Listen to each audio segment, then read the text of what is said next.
Greetings, travelers. There's a storm of excitement brewing as version 5.8 of Genshin Impact approaches, packed to the brim with major developments. This upcoming patch is bristling with updates, including officially confirmed banners, a game-changing new reaction mechanic, and long-anticipated improvements to quality-of-life systems. You'll want to stick around until the very end, too, as we'll be diving into yesterday's freshly surfaced leaks, featuring an enigmatic character reveal, the unveiling of a new region, and some sleek new outfit additions. But before we launch into all of that, want a cheaper way to top up your Genshin account? LDShop is a trusted top-up platform offering discounts starting at 15% off. Topping up is quick and secure. Just choose your server, enter your game ID, and your Genesis crystals arrive in minutes. You can compare LDShop's prices to the in-game store. 6,480 Genesis crystals cost $75 instead of $99. And right now, if you use my link, you'll get a 15% off coupon and an extra 5% off, saving up to $50. You'll also get the first-time double crystal bonus, just like in-game. Spend over $80 to unlock VIP status, which rewards you with a free Welkin moon. Check the link in the description or pinned comment to start saving big with LDShop. Fast, safe, and reliable. Now, let's begin unpacking everything officially confirmed for 5.8. Mark your calendars. The special program Livestream has been locked in for July 18th, and it comes with a few delightful extras for players. 3 redemption codes, each worth 100 Primogems, will be released during the stream, totaling 300 Primogems, a generous gift. Be aware, though, these codes have limited time validity and must be claimed within a few days. I'll post them all as soon as they drop, so make sure you're subscribed so you're ready when the moment comes.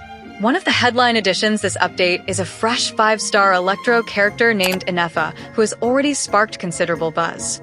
Wielding a polearm, Ineffa introduces a brand new elemental mechanic dubbed Lunar Electrocharged. Her skill set significantly reimagines the electrocharged reaction. Rather than relying on just the standard electro and hydro interaction, her passive generates an electro cloud that hovers above enemies and inflicts continuous damage over time.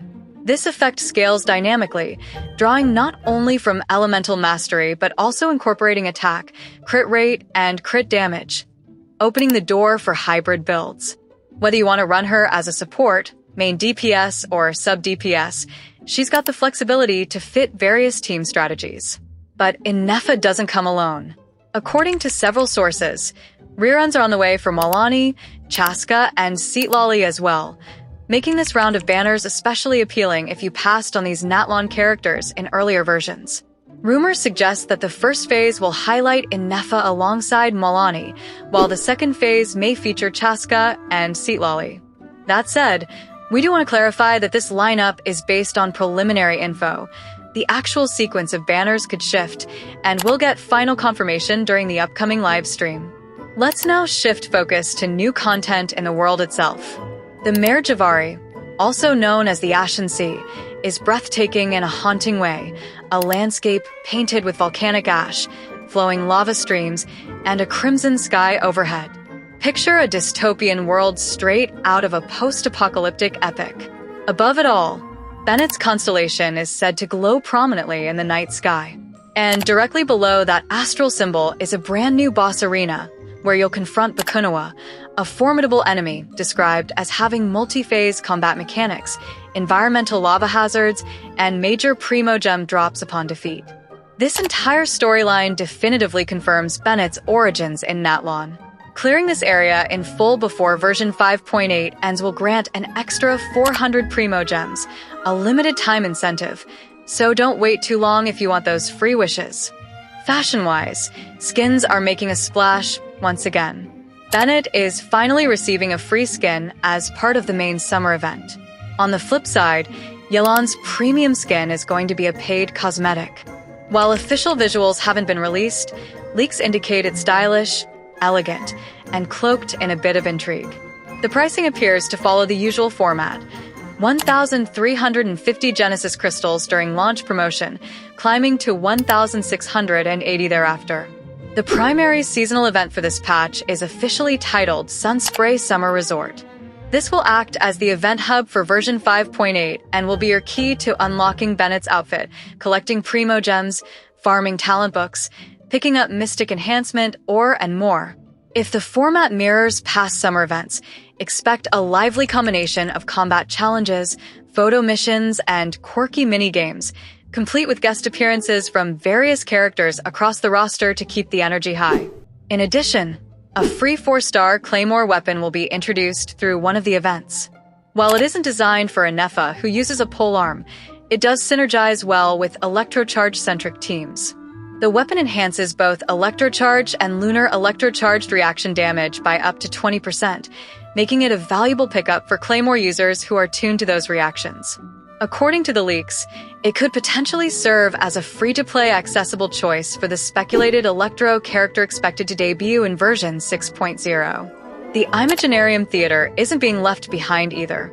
It's receiving updates that include new character poses for Riothusly, Chaska, Razor, and Yunjin. Though these additions are purely aesthetic, these pose updates feel right on trend. Version 5.8 will be live from July 30th through September 10th, providing players a solid 6-week window to explore all the new content.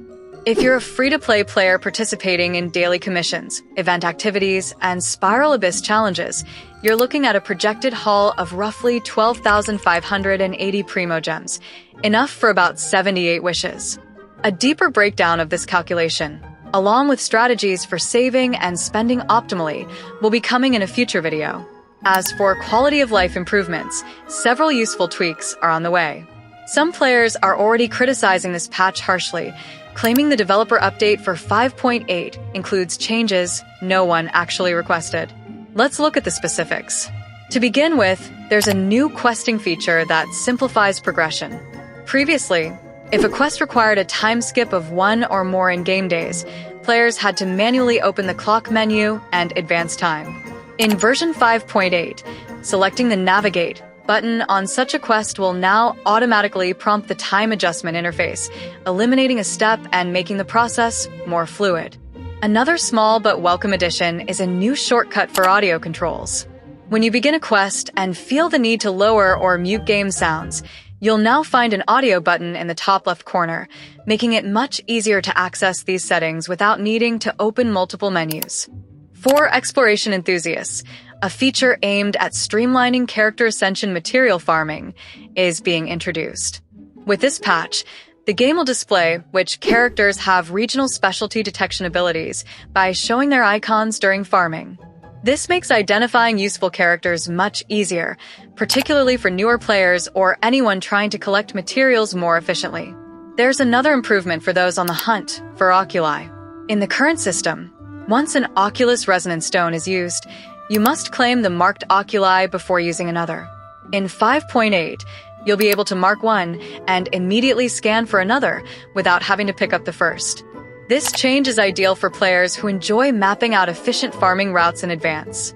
Artifact management is also getting a refresh. When upgrading artifacts, the game will now highlight recommended pieces with a glowing icon within the artifact menu.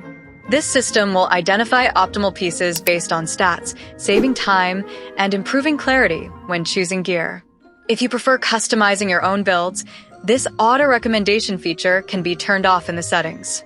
Combat talent demonstrations are also receiving a new layer of accessibility.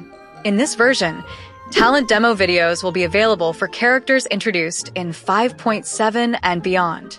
These demos can be viewed via the test run screen or directly on the character's talent interface. It's a particularly helpful addition for newer or more casual players who may prefer visual learning over reading complex kit descriptions. Despite these enhancements, backlash has been growing. Many in the community argue that the developers aren't prioritizing the changes players are actually asking for.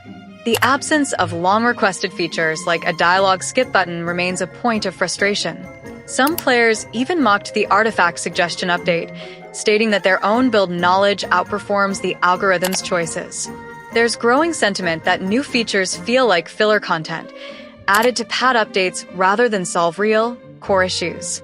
Still, looking at the bigger picture, with Ineffa's exciting gameplay, the return of fan-favorite characters, summer-themed events, and the lingering excitement around the upcoming version 6.0, Genshin Impact is entering a thrilling chapter.